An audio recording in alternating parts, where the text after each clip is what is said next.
What up guys, this is Blue and welcome back to my channel. This is an Ivory Tower Gate 1 guide. As a DPS, I recommend taking the Stagger bonus increase. For any of the solo content, if you decide to play on a support, make sure that you are taking the damage increase buff when brand is applied. Because this is an abyssal dungeon, there are no sidereals available. Voltus is very important because it drops elixirs.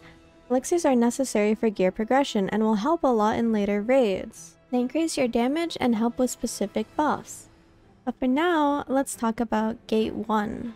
Early on and during the first mechanic of this fight, purple and green seeds will spawn from the boss.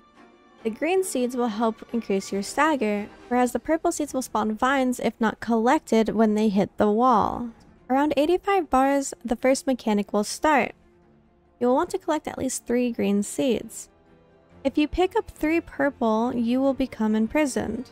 Mainly focus on your positioning as the stagger is very forgiving in the center. After succeeding the stagger check, the boss will become immune for a second and spawn plants around the map. Throughout the fight, the plants will try to eat you. If the plant stabs into the floor, a yellow dust will track you. If you are caught by the yellow telegraph, the plant will eat you. Also, if you get too close to the plants, they will attempt to grab you. The next mechanic is at 45 bars. When the boss teleports to a corner, you will dash twice. Flowers will spawn under your feet, and vines will attempt to grab you. You want to guide the dust to the yellow orbs so that the plants eat them.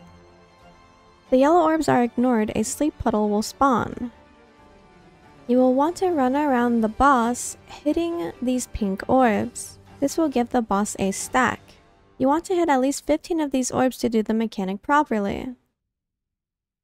Be careful of the skills that you use. If you hit the boss in the center, she will reflect damage. As you hit the orbs, you can see underneath the boss's health bar that the stacks are adding up. Once the DR is gone, you can throw either a flame grenade or use skills with fire attributes. If you do not do this mechanic correctly, the boss will explode and become more dangerous throughout the fight. After this mechanic is over, the boss will spawn additional plants that will attempt to grab you. That is pretty much everything for Gate 1. It's a pretty simple fight. Now onto the general patterns. Jump. The boss does a front flip forward and lands on the ground. If somebody is hit by this, a follow-up will happen. In or out. The boss spawns circles that spin around her. Be either in or out during this pattern. Double vines. The boss will do a little jump backwards and spawn 2 lines on both of her sides. Vine whip.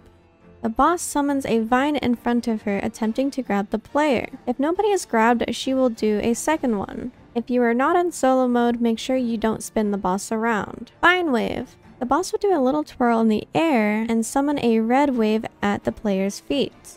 Exploding seeds. The boss will summon another red telegraph in front of her with exploding seeds. There's almost always the same follow-up as her jump pattern. Shotgun. The boss will lift her hand in the air and summon these discs in front of her. If a player is hit by these, more will spawn from their positioning. Backflip Frontal. The boss will do a little backflip and blast in front of her. You can also teleport and do the same blast. Look away charm. When the boss quickly flashes pink, make sure to look away from the boss until the second flash. If you look too early, you will become charmed, pulled towards the boss, and spawn a sleep puddle underneath her. If you are hit by this, you will be put to sleep and receive a slow debuff afterwards.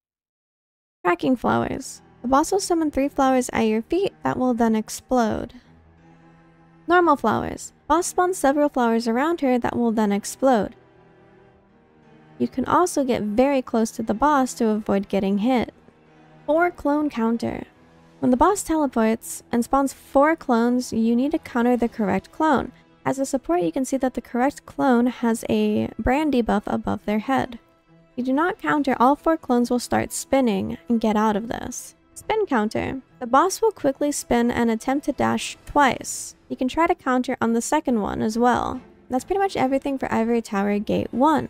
The fight is pretty simple. If you guys have any questions, feel free to always hop in my Discord or stop by my stream. As usual, I appreciate you guys so much for watching. Bye-bye.